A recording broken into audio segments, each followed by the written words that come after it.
जैसा उनके पास एक चांस, एक गोल्डन अपॉर्चुनिटी बनी थी 15th ओवर के बाद, तो साउथ अफ्रीका वहाँ पे मस्ट ये था कि साउथ अफ्रीका यहाँ पे विन करके जाएगा। अब जिस तरह से वहाँ पे 5 ओवर्स में 30 रन और आपके जो दोनों मेन स्ट्राइकर बैट्समैन है मिलर और कार थी 3 का विन करने की, क्योंकि उसकी रीज़न ये थी कि तमाम तर पाकिस्तानी पब्लिक भी इंडिया को सपोर्ट करी थी, इंडियन पब्लिक भी उनको सपोर्ट करी थी, और वो उनकी चंद दिनों की मेहनत नहीं होती है, वो ना जाने कितने सालों से स्ट्रगल करती है। जैसे आपने देखा है आज का मैच, रोहित शर्मा के आउट होने के बाद हमने सोचा होगा शायद 100 भी क्रॉस ना कर पाए, लेकिन विराट कोहली, आपको पता है उस्ताद तो उस्ताद ही होता है, ठीक है, आज के लिए उन्होंने अपना बैट संभाल के रखा हुआ था और फिर ऐसा चलाया है कि वो 76 एक साइड पे पूरी टीम का, मतलब कि 100 था, 76 के लिए विराट कोहली का था। बायलैटरल और ट्रेड के रिलेशंस भी बहुत खूबसूरत है और भारत माता की जय भगवा रंग से लिखा हुआ है। मुझे और इस देश में रहने वाले इस राष्ट्र प्रेमी लोगों को भी इस पोस्टर में कोई आपत्ति तो नजर नहीं आनी चाहिए, पर अवैसी साहब को फिर से आपत्ति नजर आ गई। दोस्तों, दुनिया क्रिकेट में एक बहुत बड़ा, जिसे कहेंगे ना, एक अपसेट हुआ है कि इंडिया जो है वो दोबारा T20 वर्ल्ड कप का चैंपियन बन गया। ये मैं अपसेट इसको इसलिए कह रहा हूँ कि देखें, अगर इंडिया 119 स्कोर बनाए पाकिस्तान के खिलाफ तो इंडिया फिर भी जीत जाता है। और उनकी जो क्रिकेट थी और उनकी जो गेम स्पिरिट है वो हमने देखी है, लेकिन पाकिस्तान में हमें कोई खुशी की खबर नहीं मिली। मैं अभी भी थोड़ी देर पहले मैच सारा देखा, उनकी वो फिर जो सेरेमनी है, जो फाइनल सेरेमनी है वो देखी, तो जब कप उन्होंने लिफ्ट किया तो काफ़ी इट हर्ट्स अ लॉट।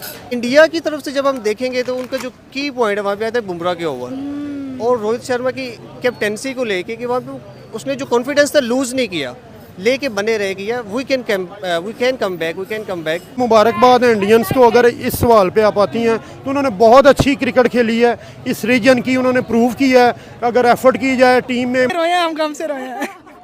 लेकिन फैंस के भी वो बड़ी इमोशंस अटैच होते हैं ना, जब वो अपने प्लेयर को खुश होता देखते हैं तो फैन भी खुश होते हैं, वो उदास होते हैं तो फैन भी उदास होते हैं। अगर आपने ग्राउंड का सर्वे देखा होगा ना, I think it was West Indies और वहाँ पे इंडियंस है, जब ब्लू जर्सी इनका क्या लेना देना।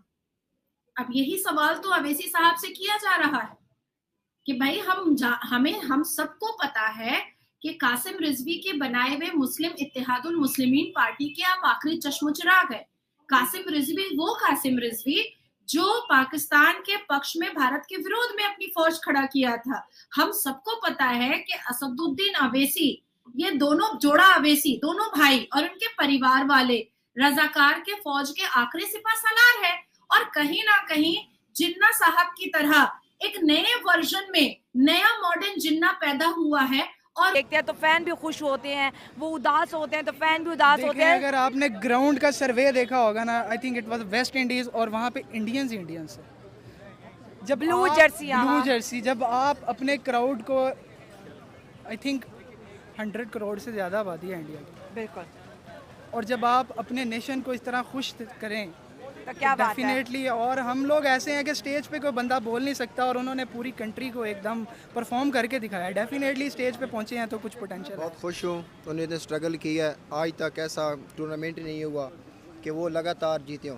साउथ अफ्रीका भी अच्छी रही, दोनों ने मेहनत की है, सही हो गया। और अगर ये जीते हैं हमें खुशी मिला। हाँ, हमारे दुश्मन हैं, क्यों दुश्मन, क्योंकि इंडिया और पाकिस्तान की सियासी दुश्मनी है ना। हाँ, सियासी भी है, वैसे भी है, कुछ उनके अवाम गलत करती, कुछ हम भी करते हैं। मैच जो है वो साउथ अफ्रीका के हक में जा रहा है।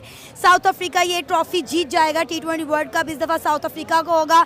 लेकिन उसके बाद जो इंडियन बॉलर्स ने आके धमाकेदार बॉलिंग की है, हमने देखा बुमराह ने जिस तरह अपने हाजिर दिमागी का मुजाहिरा किया, जिस तरह उन्होंने 2-3 प्लेयर्स को आजमाया, स्कोर रोका, फिर उन्होंने आके विकेट्स ली, तो मेरा ख्याल है वहीं पर ही सारी गेम चेंज हुई है। और इस अगर मैच की जीत का जो कहते हैं ना जिम्मेदार या डिजर्विंग कौन है, उसको मैं कहती हूँ बुमराह, जसप्रीत बुमराह। और जहाँ पे और एक मेरे मुताबिक जो मेन टर्निंग पॉइंट था ना इस मैच का, फाइनल T20 वर्ल्ड कप का, वो ये था जब हार्दिक पांड्या का ओवर आया। मेरे ख्याल में 18th ओवर उसको दिया था, 19th ओवर जो था वो जसप्रीत बुमराह, और फिर दोबारा जो लास्ट ओवर था वो उसको दिया हार्दिक को।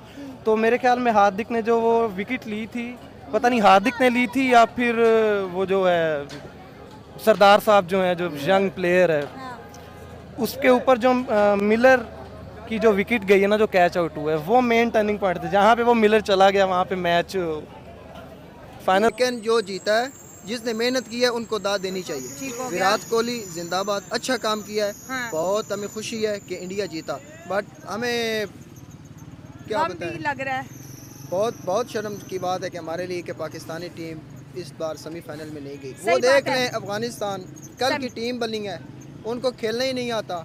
पाकिस्तान ने अब सिखाया ये ना कि उन्हें खेलना नहीं आता, अफगानिस्तान भी बहुत बड़ी टीम बन चुकी है। विराट कोहली ने T20 टूर्नामेंट से रिटायरमेंट का भी ऐलान कर दिया, क्या कहोगे? कर दिया ना, इस बार वो 20 कप जीत गए। जो भी प्लेयर अगर कोई ट्रॉफी जीते या कोई टूर्नामेंट, वर्ल्ड कप, कोई भी ट्रॉफी जीते, अगर उस टाइम वो अपने रिटायरमेंट का ऐलान करेगा, वो उसकी इज्जत है। ठीक है। बाद तो में विराट कोहली की इज्जत और बढ़ गई है। अगर वो कभी भी वो रिटायरमेंट का ऐलान कर दे, उसकी इज्जत उतनी ही रहनी है, क्योंकि क्रिकेट के दो ही किंग हैं, AB डिविलियर और विराट कोहली। क्या बात है, तो उदास हो रहे हो? विराट अब T20 में नजर नहीं है। खुश हूँ कि इज्जत से चला गया। बाद में बहुत से ऐसे प्लेयर हैं कि अभी हमारा अफरीदी देख लो, वो लास्ट पे अगर आप देखें ना, वो लास्ट पे उस मैच नहीं खेल सकता था, बिल्कुल 5-10 पे। मतलब ऐसे होता है यार। विराट कोहली को फोन किया नरेंद्र मोदी ने और कहा कि तुमने मेरा ख्याल है विराट कोहली ने भी दे दिया है, रिजाइन कर दिया है T20 वर्ल्ड कप से।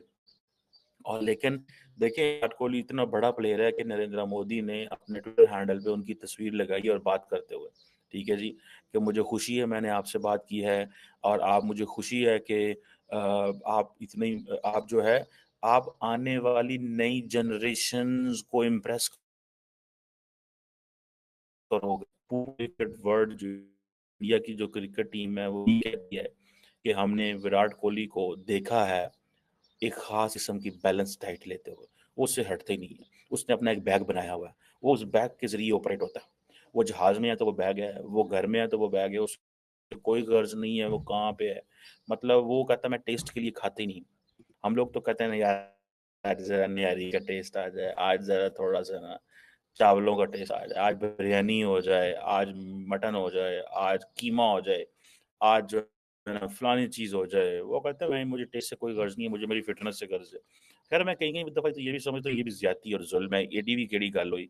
लेकिन फिर मैं समझता हूँ कि जो इन लोगों की गोल्स हैं, जो इन लोगों की कमिटमेंट है, ये चीज़ें कमिटमेंट से होती हैं, ये चीज़ें गोल से होती है। देन फिर राहुल द्रविड़ सबसे बड़ा इंपॉर्टेंट बंदा, ठीक है जी, उसका आप जर्नी देखें कि राहुल द्रविड़ जो है उसने क्या मतलब उसकी उसकी क्या जबरदस्त, उसने पहले ही फैसला किया हुआ था कि मैं ना ये आखिरी है वो जिसे कहेंगे टूर्नामेंट है, ठीक है जी, मैं इसके बाद रिजाइन कर दूंगा।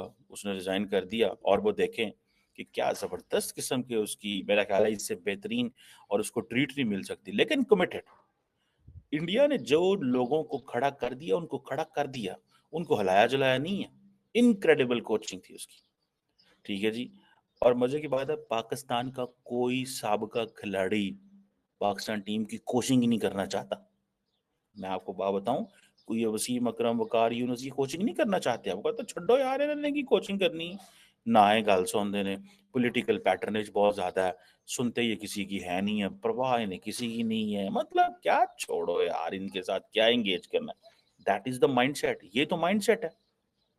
लेकिन इसीलिए कभी हम अमेरिका इंग्लैंड जाते हैं, कभी ऑस्ट्रेलिया जाते हैं, कभी उस मुल्कों हम वहां से लेके आते हैं उनको ना